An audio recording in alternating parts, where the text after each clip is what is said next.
guys, Ash Lane here. Today we're going to cover some tips for attacking a Town Hall 10 with non-max heroes. In fact, there'll be around 40 combined in the replays we'll see. But first guys, thank you so much for helping me reach 50,000 subscribers. I just can't thank my community enough. You guys have been absolutely fantastic, positive, always yearning for more in the game, and just great people. So thank you so much, whether you've been here for a week or for over a year. Just thank you from the bottom of my heart, guys, without sounding too corny. So let's get to these replays here. This first one is by Joy2. You can see her heroes are, a little bit less than 50 combined here, in low 20s, and she's going to attack this resource ring base, but you'll notice she's not using the 4 jumps that a lot of people use against these resource ring bases. Instead, she's going to use an earthquake, open up that center. That will give her troops plenty of time. You can see she's bringing 3 witches, so they'll have plenty of time to summon those skeletons, and it's not going to, that open gap is not going to lure the troops in the same way that a jump spell would, so they'll take their time, they'll kill all the surrounding units. And then important to note too on this attack is that the golem up in the north there is basically going to ring around the entire base, providing plenty of cover for those 3 or 4 wizards. That's going to really help off on this attack. It's going to be a 3-star attack with these lower level heroes versus these max defenses. Now, watch this key crucial moment in the raid right now. She goes in to opposite side the queen. That's the most pivotal part of this entire raid, really.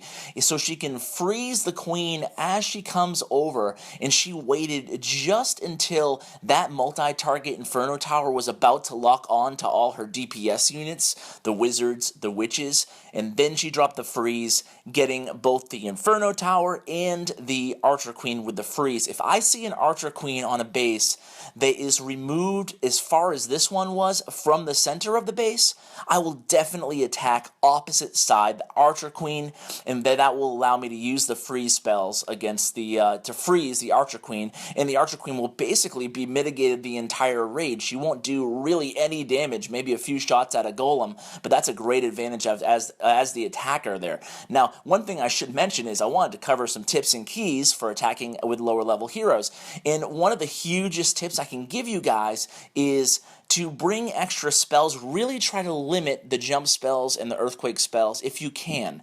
Now, a lot of people are a fan of using 2 or 3 or even 4 jump spells, and I like doing that too, but you're actually afforded that luxury a little bit easier when you have max heroes, because you don't need all that spell power. But if your heroes aren't up to snuff, like Ash Jr.'s here, only level 20 and 21, going against a totally max village, almost max heroes on defense here, and what I had to do was bring those extra spells. I'm carrying 2 rage spells and 2 freeze spells. I'll open up the center of that base with the jump spell.